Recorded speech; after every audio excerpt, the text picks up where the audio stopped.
몇 주간을 이어서 예수님이 가르쳐 주신 산상보훈 중에 8가지 복에 관해서 우리가 함께 배우고 은혜를 받고 있습니다. 제가 이번 주 설교 준비를 하면서 문득 이런 생각이 좀 들었어요. 8가지 중에서 우리나라 사람들은 특별히 오늘 우리가 함께 생각할 3번째 복을 좋아하겠구나. 왜냐하면 온유하면 땅을 주신다고 했는데 워낙 땅을 좋아하는 사람들이라 아마 이거 굉장히 좋아하겠다 하는 좀 약간 장난기 섞인 생각을 좀 해보았습니다. 부동산 하면 사족을 못 쓰는 사람들이 참 이 나라에 너무 많은 것이 나라를 위해서는 너무 불행한 일이라고 생각을 합니다. 우리나라 경제가 후진성을 면치 못하고 계속 멍이 들고 또 선진국과 비교해서 여러 가지 면에서 문제를 안고 있는 원인을 캐고 들어가 보면 이 망국적인 토지 투기, 이것이 바로 이 나라의 경제의 발목을 잡고 있다고 해도 과언이 아닙니다. 한때 신문에 들썩였던 어느 김모 국회의원처럼 가족들이 19번을 불법으로 전입 이전하면서 전국에 60만 평의 땅을 사두는 이런 멍청한 짓을 하는 사람이 이 나라의 지도자가 되어 있는 이상은 이 나라의 미래는 절대 밝을 수가 없습니다. 아마 그 사람은 이 한반도 좁은 땅에서 다 쓸어내고 자기 가족만 살 생각을 했던 것 같아요. 자, 그런 생리들이 아직도 많은 사람의 내리에 자리를 잡고 있기 때문에 저는 생각에 땅을 주신다고 하니까 온유한 자가 많이 생기었구나 하는 생각을 해보는 거죠. 그러므로 여러분, 땅을 가지고 싶습니까? 온유한 자가 되시기를 바랍니다. 그러나 틀림없이 사람들은 땅은 갖고 싶은데 온유한 자가 되라고 하는 말씀은 별로 아마 달갑게 듣지 않으실 거라고 생각을 합니다. 왜냐하면 현대인들에게 있어서 이 온유함이라는 말이 그렇게 썩 좋은 인상을 주지 못하는 것 같습니다. 글자 그대로 말을 하면 마음씨가 따뜻하고 부드러운 것인데요. 마음씨가 따뜻하고 부드러운 사람하고 우리가 생각을 하게 되면 자연히 유약한 성격을 가진 이미지를 우리가 마음에 그리게 됩니다.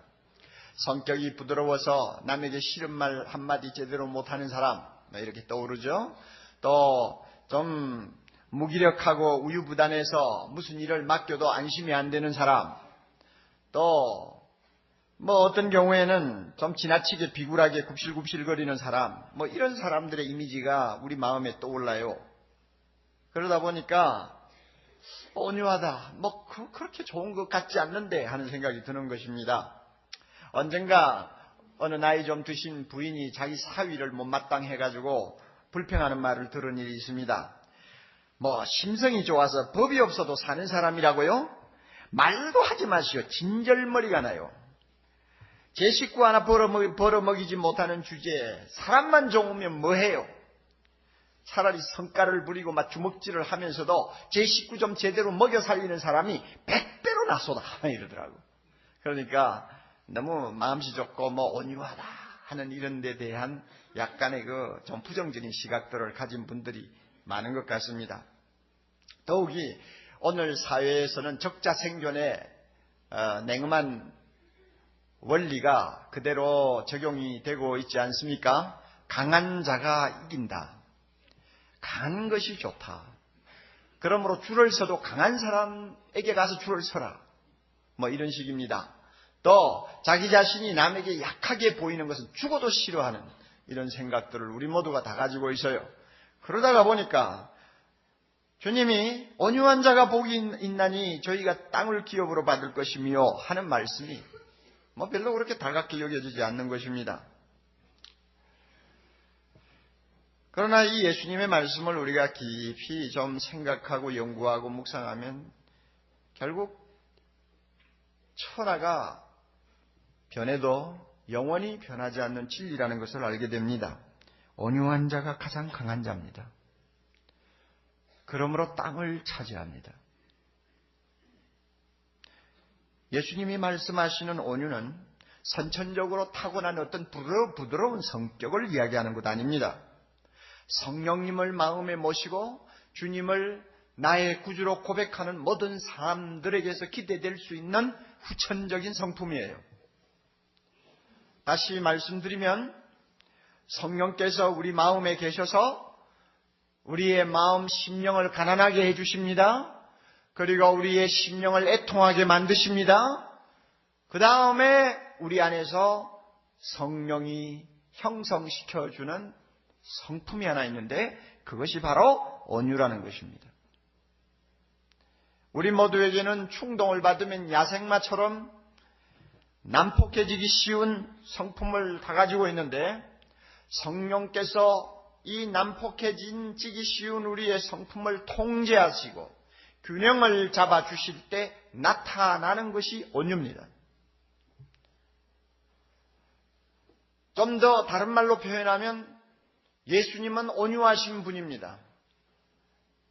그리고 예수님의 이 균형 잡히고 조화로운 성격을 일컬어서 성령의 열매라고 우리가 흔히 말을 하는데 이 예수 그리스도의 온유한 성품이 육화되어서 예수 믿는 나를 통해서 드러나는 것이 바로 우리가 말하는 온유입니다. 그러므로 선천적으로 좀 마음이 조금 부드럽다, 조금은 도움이 될지 모르지만은 실제로 그것을 가리키는 것이 아니라는 것을 우리가 꼭 기억해 보시기를 바랍니다.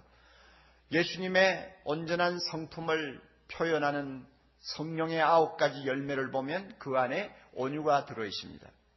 갈라디아 5장 23절 오직 성령의 열매는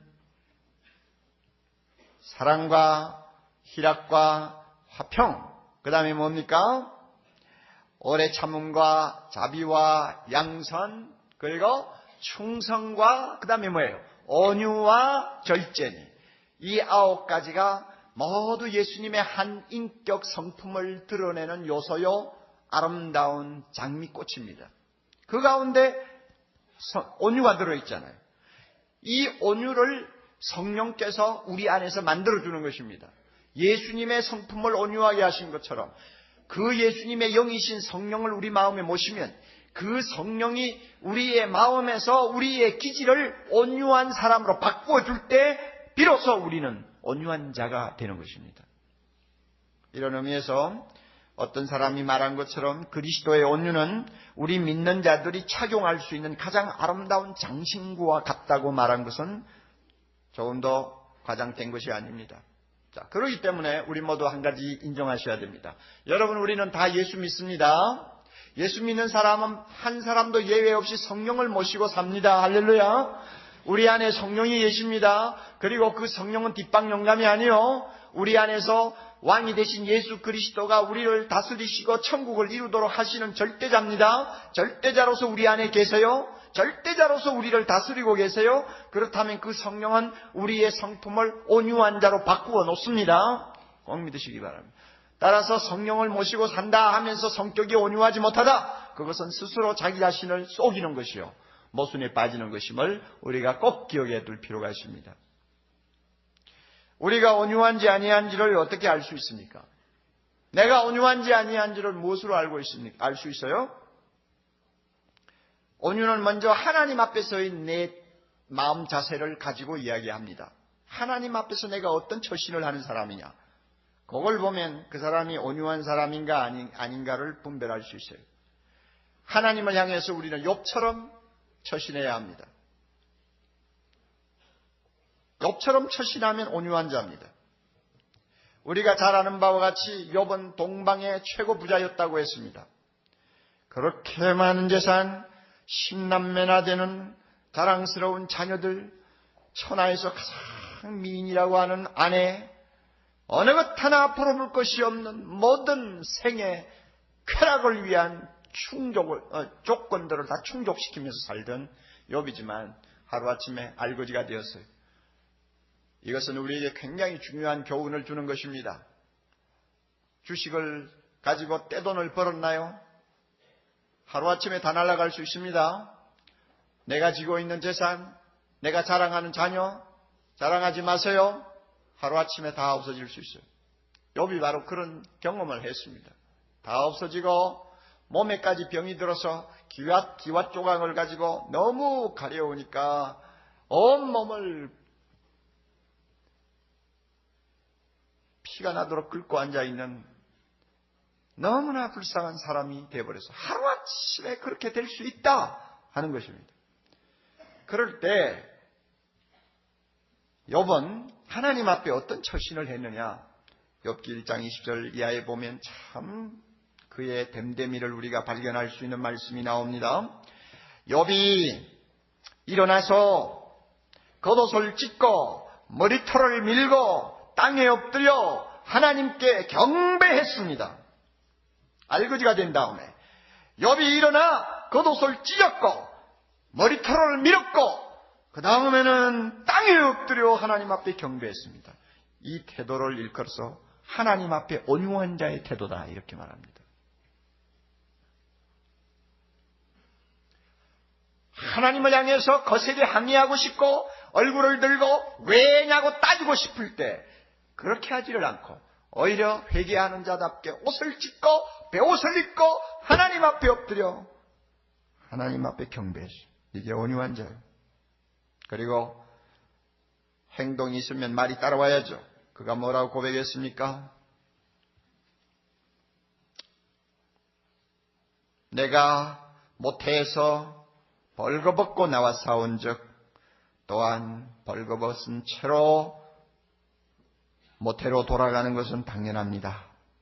주신 자도 여호와시요 취하신 자도 여호와시니 여호와의 이름이 찬송을 받으실지니이다. 아멘. 하고는 절대로 입을 열어 범죄하지 아니했으며 어리석게 하나님을 원망하지 아니했다고 성경에 기록이 되어 있습니다. 온유한 자의 기념비입니다. 우리가 하나님 앞에 이런 자세를 취하면 하나님은 우리를 보고 온유하다고 말씀하시고 우리에게 땅을 주십니다. 욥은 나중에 땅을 얻었어요. 잃어버린 것보다도 몇 배로 다 하나님이 보상해 주셨어요.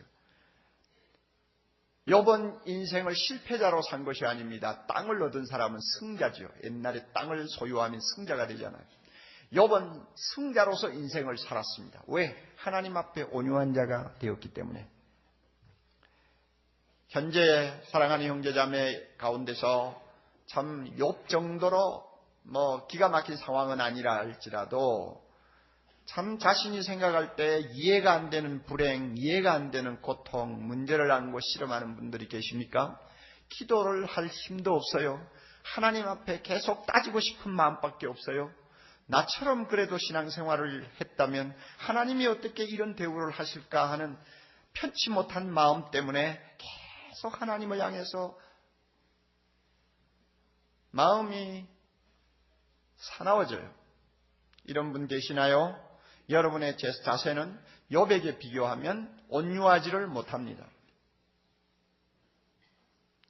욥처럼 하나님을 전적으로 신뢰하시기를 바랍니다. 어떤 형편에서도 신뢰하세요. 그의 성실하신 약속들을 소망하세요. 그리고 기다리세요. 저녁에 울음이 있다고 해서 그 다음 날도 울음이 계속된다고 하지 않았어요. 하나님의 선하신 섭리를 따라 모든 것이 합력하여 선을 이루게 된다는 사실을 꼭 믿으시기 바랍니다. 그리고 내 뜻대로 마옵시고 아버지의 뜻대로 하옵소서 하는 기도를 할 수 있는 사람이 되기를 바랍니다. 이런 자세가 온유한 자의 자세입니다. 이런 사람에게 하나님은 때가 되면 땅을 주십니다. 온유라는 것은 하나님 앞에서의 우리의 태도만을 가리키는 것 아닙니다. 사람을 향해서 우리가 어떤 마음 태도를 갖느냐 하는 것도 온유와 대단히 중요한 관계를 갖고 있습니다. 어떤 사람을 놓고 어떻게 대하느냐 하는 것을 보면 그 사람은 온유하냐 온유하지 않느냐 하는 것을 우리가 판단할 수가 있습니다. 특별히 우리를 비난하거나 대적하거나 우리를 모함하는 사람들을 향할 때 내 마음 태도가 어떠하냐를 놓고 보면 나는 온유한 자다 아니한 자다 하는 것을 판단할 수가 있습니다. 아마 모세를 놓고 우리 자신을 비교하는 것이 좋은 방법이라고 생각합니다. 모세는 민수기 12장 3절에 보면 자기를 일컬어서 이 세상에서 가장 온유한 자라는 말을 했습니다. 놀라운 이야기입니다. 민수기는 모세가 썼는데 자기가 그 글을 쓰면서 자기를 놓고 이 사람 모세는 온유함이 지면의 모든 사람보다 승하더라. 좀 쉬운 말로 바꾸면 이 지구상에 사는 사람 중에서 가장 온유한 자라고 이렇게 자화자찬을 해놨어요. 그래서 이 글을 놓고 이것은 모세가 쓴 글이 아니다 하고 주장하는 사람도 많아요. 그러나 그 뭐 이상할 거 없어요. 예수님도 자기를 놓고 이렇게 말씀했잖아요. 나는 온유하고 겸손하니. 주님도 자기 보고 온유하다고 그랬어요. 그러니까 모세도 뭐 그런 말 할 수 있겠죠. 그런데 모세가 자기를 세상에서 제일 온유한 자라고 고백을 한 그 배경을 살펴보면 우리가 충분히 납득이 갑니다. 모세는 수백만 명의 큰 무리를 이끌고 430년 동안 노예하던 사람들을 해방시켜서 시내산에까지 인도한 위대한 지도자입니다. 하나님이 함께 하시는 지도자요. 하나님 다음으로 그의 권위가 이스라엘 백성 앞에서 확인된 아무도 도전하지 못하는 절대 권위를 가진 지도자였습니다. 그런데 어느 날 갑자기 모세의 형님과 모세의 누님이 결탁을 해가지고 일종의 쿠데타를 일으켰어요. 모세 나이가 그때 80이 좀 넘었으니까 그의 형님과 누이는 거의 100살 가까이 된 사람들이에요.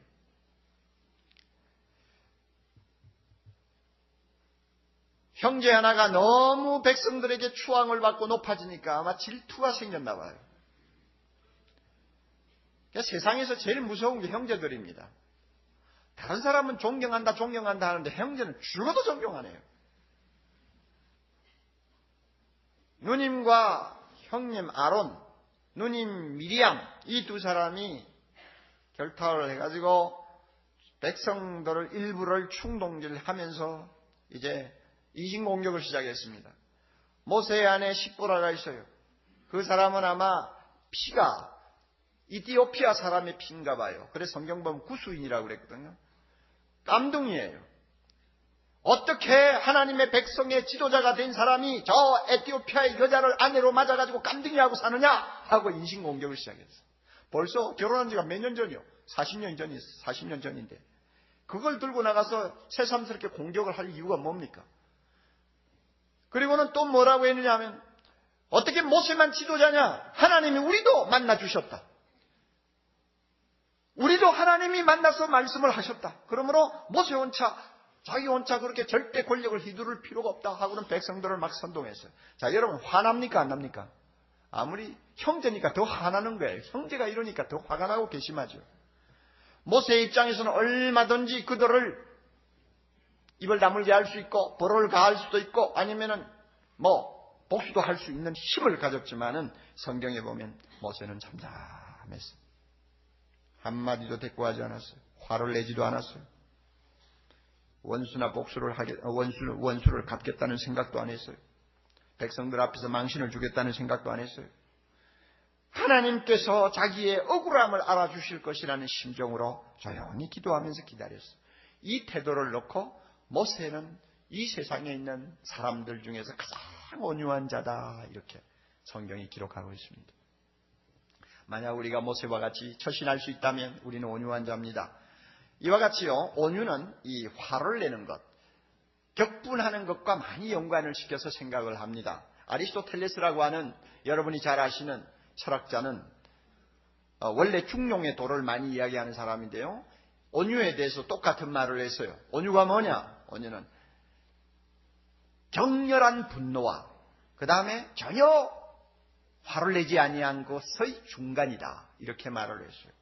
그러니까 아주 화를 막 사람이 그냥 미칠 정도로 내는 것하고 전혀 화를 내지 않는 것하고의 중간이 온유다. 그랬습니다. 그래서 아마 온유를 힘과 부드러움의 조화로 설명을 한 것 같습니다. 비록 격분하거나 복수를 할 수 있지만 자기 힘을 쓰지 않고 용서해 주는 것을 온유라고 합니다. 이런 의미에서 온유는 힘을 가진 자, 능력이 있는 자와 잘 결부시켜서 설명합니다. 힘이 없어서 온유한 채 하는 것은 유약함이요, 감동이 없어요. 어린애가 온유하다, 별로 감동이 없어요. 그러나 다윗이 온유하다, 그거는 굉장히 진한 감동이 오는 것입니다. 그렇죠? 예. 옥목사가 온유하다, 목사니까 당연하죠. 아무도 감동이 없어요. 그러나 김대중이가 온유하다 하면 그거 참 괜찮다. 그런 거예요. 그러니까 온유는 힘하고 많이 연관이 되어 있어요. 우리 모두에게는 잘못하면 폭발하기 쉬운 분노라는 강력한 폭탄을 갖고 있습니다. 이것을 잘 다스리고 길들일 수 있는 능력이 우리에게 없으면 언제든지 폭발해서 사람들을 다치게 할 수 있습니다. 이것이 분노라는 것입니다. 그러므로 이것을 얼마나 잘 다스리느냐, 얼마나 잘 조정하느냐, 얼마나 잘 균형을 이루게 하느냐에 따라서 온유한 자가 될 수도 있고 온유하지 못한 자가 될 수 있는 것입니다.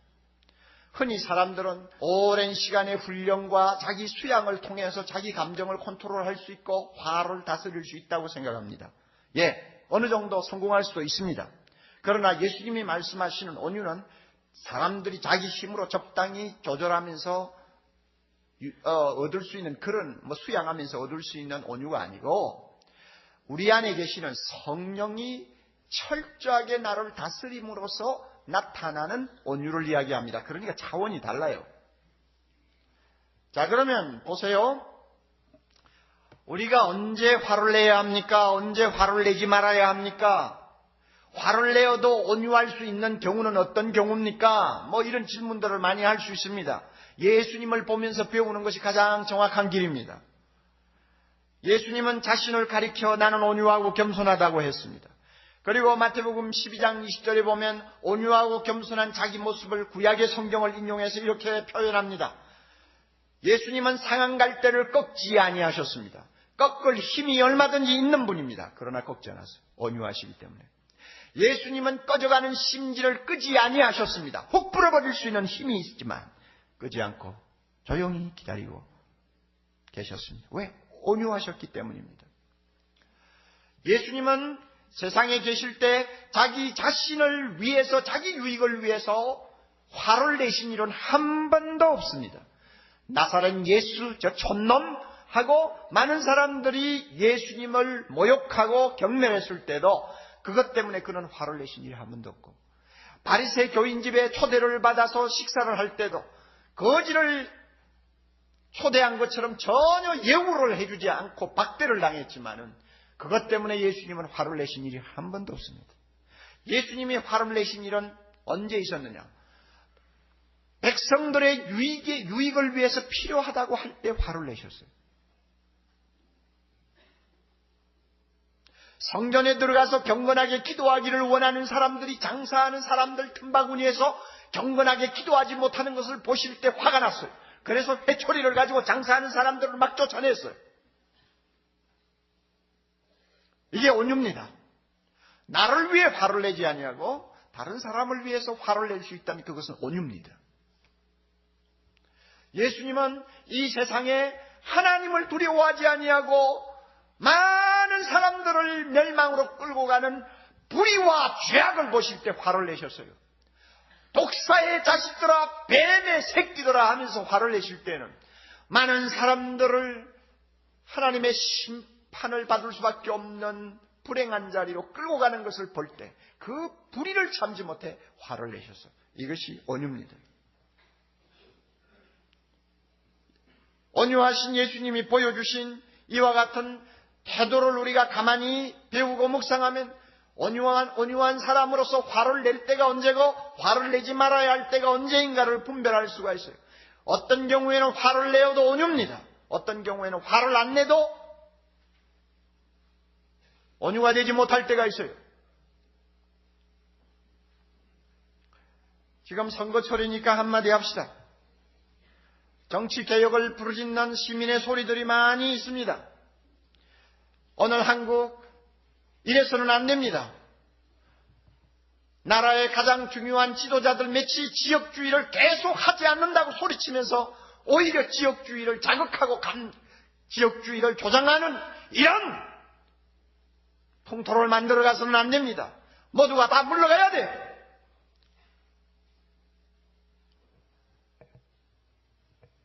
금권 선거를 얼마든지 할 수 있다고 생각하고 지금도 아나무인격으로 행동하는 정치인들, 우리는 용납할 수가 없어요. 이런 것을 보고 분을 내는 사람은 온유한 사람이요.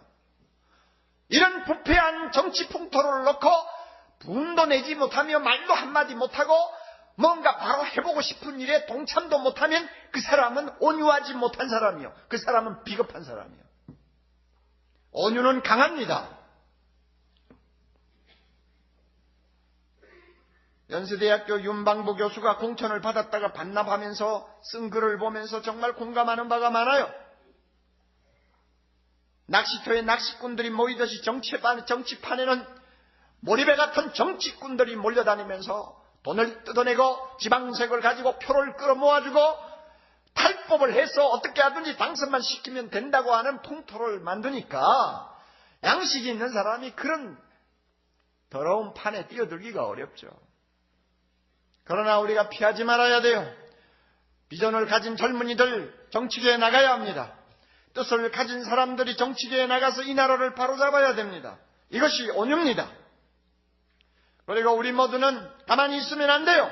가만히 있으면 비겁한 거예요. 말을 할 것은 해야 합니다. 그리고 투표에 꼭 참여하세요.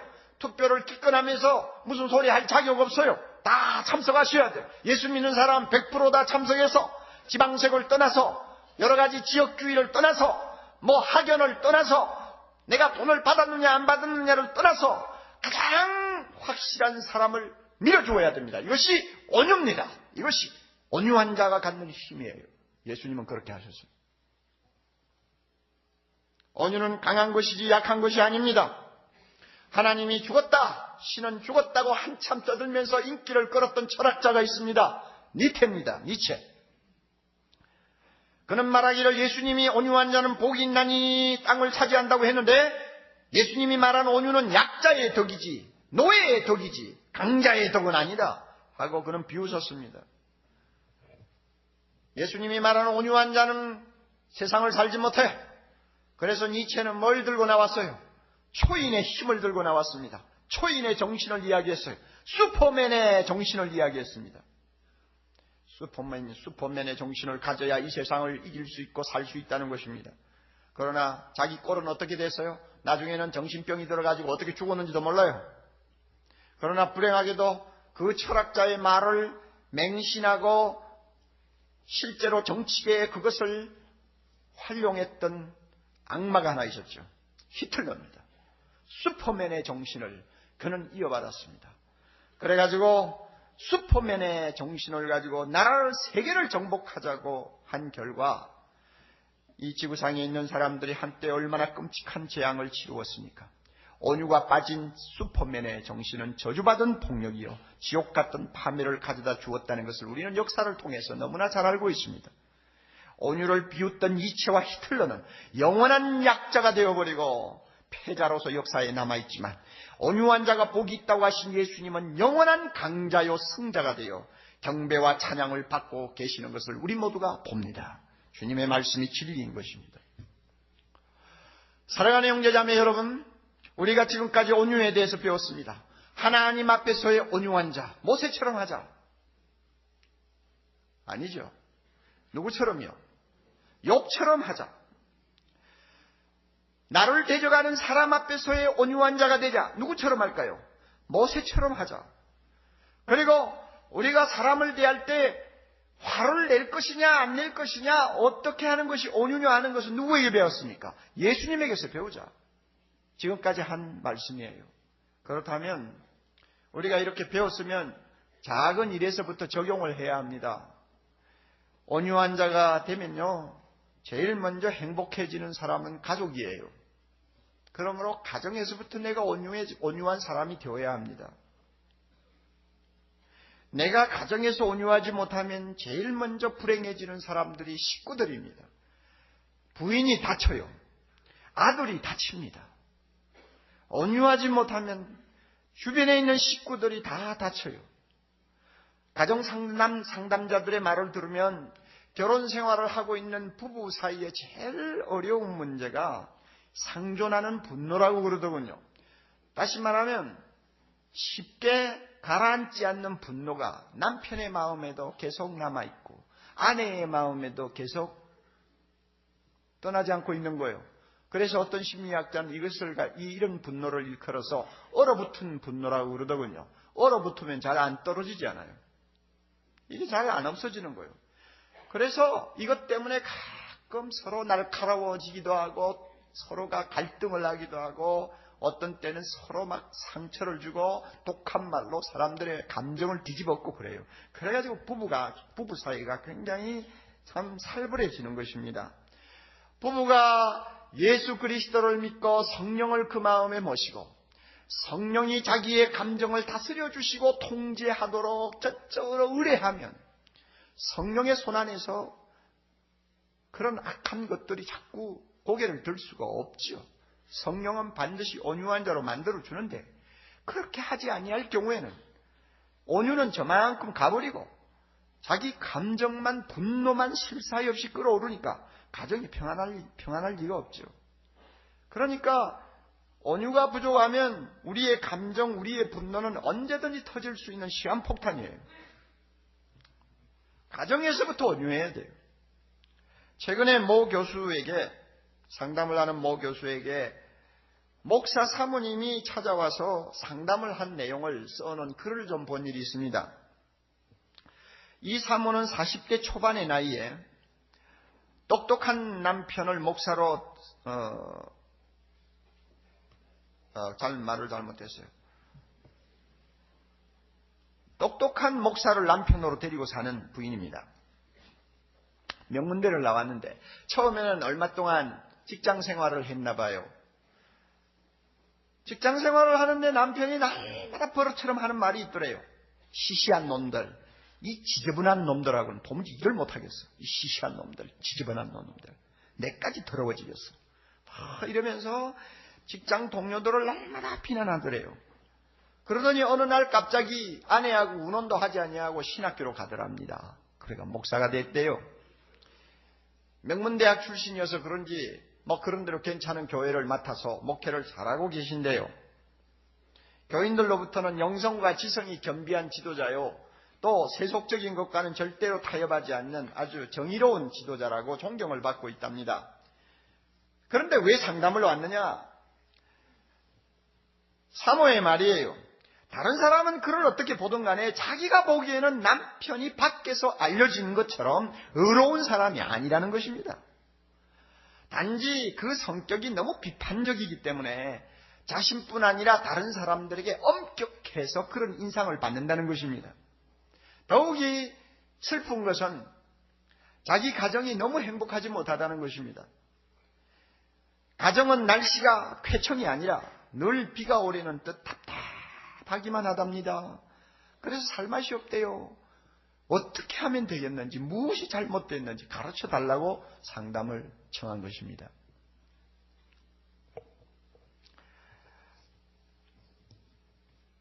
상담자인 이 교수가 대답을 이렇게 했습니다. 사모님, 사회적인 성공은요, 주로 능력과 관계가 있지만 가정적인 행복은 주로 성격과 관계가 있습니다.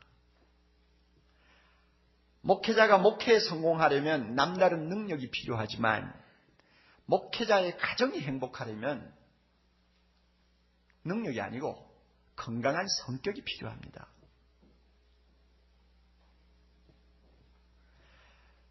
성격을 잘 설명하는 우리나라 말로는 제 눈의 안경이라는 말이 있는데 이 제 눈의 안경은 두 가지가 있습니다. 칭찬의 안경, 비난의 안경 두 개가 있습니다. 비난의 안경을 쓴 사람은 좋은 배우자를 만나도 항상 불행하기 마련이고 칭찬의 안경을 쓴 사람은 어느 배우자를 만나도 행복하기 마련입니다. 사모님 심리학에서 거래 분석 이론이라는 것이 있는데요. 이 이론에 의하면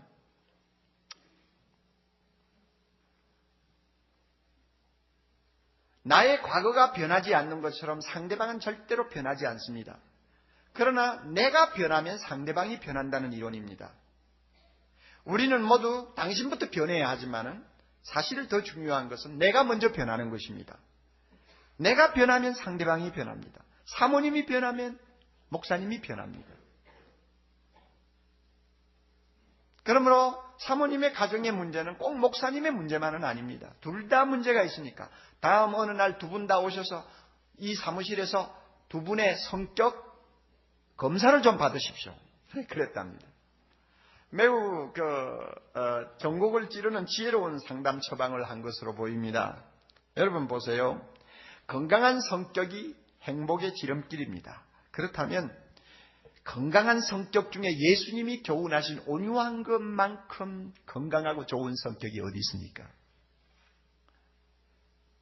남편이 온유하면 가정이 행복해집니다.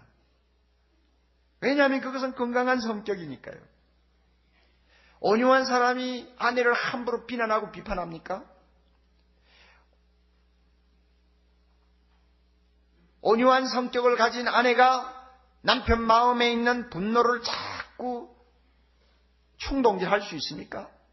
할 수가 없는 것입니다. 목사의 가정이지만은 두 사람의 마음을 성령이 다스리도록 전적으로 의뢰하고 기도하고 그분의 말씀 붙들고 살아보려고 하는 진지한 노력이 없으니까 마음에 여전히 상존하는 얼어붙은 분노가 있어가지고 부인은 부인대로 남편을 날카롭게 쳐다보고 남편은 남편대로 아내를 마음 편치 않게 생각하면서 계속 갈등하니까 가정이 쾌청할 날이 없죠. 그러니까 딸 하나가 있는데 고등학교 1학년이래요. 우울증에 걸려가지고 학교도 안 가요. 친구도 사귀지도 않고 그냥 방구석에 처박혀 있대요. 온유하지 못한 아빠 엄마 데리고 살면 아무리 목사 집안이라도 그 사람이 서로 목회를 잘한다고 할지라도 제일 먼저 피해를 보는 사람은 식구들입니다. 행복을 잃어버려요. 예수님은 말씀합니다. 온유한 자는 복이 있나니 저희가 땅을 기업으로 받을 것이며. 당신은 온유한 남편입니까? 당신은 성령의 손에 빚어지고 있는 온유한 아내입니까? 행복을 논하기 전에 자기 자신의 성격부터 먼저 따지세요. 온유하면 주님이 기업으로 땅을 주신다고 했습니다. 총칼을 가지고 땅을 빼앗는다는 말이 아니고 유업으로 받을 것이라고 말합니다. 이 말 조심하세요. 유업을 받는 거예요. 유산을 받는 거예요. 그러면 싸울 필요도 없고 빼앗을 것도 없어요. 가만히 있으면 유산은 손안으로 들어오게 돼 있어요. 온유한 자가 받는 것은 남의 것을 훔쳐내는 거 아니에요. 가만히 있으면 하나님이 주시는 거예요. 온유하면 처음에는 우리 손해보는 것 같습니다. 지는 것 같습니다. 그러나 결국에는 땅을 얻게 됩니다. 온유한 아내는 남편을 땅으로 얻습니다. 할렐루야. 온유한 남편은 아내를 땅으로 얻습니다. 온유한 부모는 자녀를 땅으로 얻습니다. 가족들이 온유하면 그 가정에는 행복을 땅으로 소유하게 됩니다. 기쁨과 만족을 땅으로 소유하게 됩니다. 심령의 자유를 땅으로 소유하게 됩니다. 특별히 여러분들을 비난하고 헐뜯는 이웃이 있습니까? 가족이 있습니까? 온유하십시오. 그러면 틀림없이 그 사람을 하나님이 땅으로 나에게 주실 것입니다.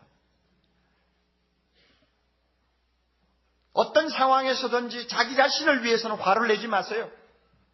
다른 사람의 유익을 위해서 예수님처럼 화를 내세요. 악을 위해서는 화를 내세요. 그래서 용기가 필요할 때는 누구보다도 우리는 강자로서 악과 대결해야 합니다. 이 사람이 온유한 자예요. 잠언 16장 32절 이렇게 말씀합니다. 노하기를 더디하는 자는 용사보다 낫고 자기의 마음을 다스리는 자는 성을 빼앗는 자보다 나으니라. 누가 용사보다 강합니까? 마음을 다스릴 줄 아는 온유한 자입니다. 누가 성을 정복하는 군사보다 강합니까? 성령의 통제를 받으면서 화를 낼 때와 내지 아니할 때를 분명히 알고 자기의 감정을 균형 있게 유지하는 사람이 가장 강한 자라는 것입니다. 우리 모두가 이와 같은 온유한 자가 되기를 바랍니다. 그래서 하나님이 주시는 땅을 소유하는 가장 멋진 아름다운 생을 우리 모두가 살 수 있기를 바랍니다. 다 같이 기도드리겠습니다. 온유한 자는 복이 있나니 저희가 땅을 기업으로 받을 것이며, 주님의 거룩한 말씀을 이 시간 우리가 들었습니다. 이 말씀이 하나님의 음성이 되어 우리 마음속에 깊이 뿌리를 내리게 해 주시옵소서. 설교만 듣고 돌아가는 자가 되지 말게 하시고 성령의 손에서 온유한 자가 되어 돌아가는 시간 되게 하옵소서. 온유한 자가 되어 하나님 아버지 우리의 가정을 살리고, 온유한 자가 되어 이 약한 세상을 바로잡고, 온유한 자가 되어 이 땅을 천국으로 만드는 그리스도의 제자가 되게 하옵소서. 주님, 아직도 성령의 손에 우리의 감정, 우리의 성격 맡기지 못하여서 되는 대로 하나님 아버지여 감정을 노출하고 화를 내는 자가 있습니까? 성령님, 그를 꼭 치유해 주시기를 원합니다. 온유한 자 만들어 주시옵소서. 그리하여 우리를 통해서 수많은 가족들이, 수많은 사람들이 하나님의 나라가 이 땅에 임하는 행복을 맛보게 하시고, 하나님께서 땅을 우리에게 기업으로 주시는 축복들을 누리게 해 주시옵소서. 예수님 이름으로 기도드리옵나이다. 아멘.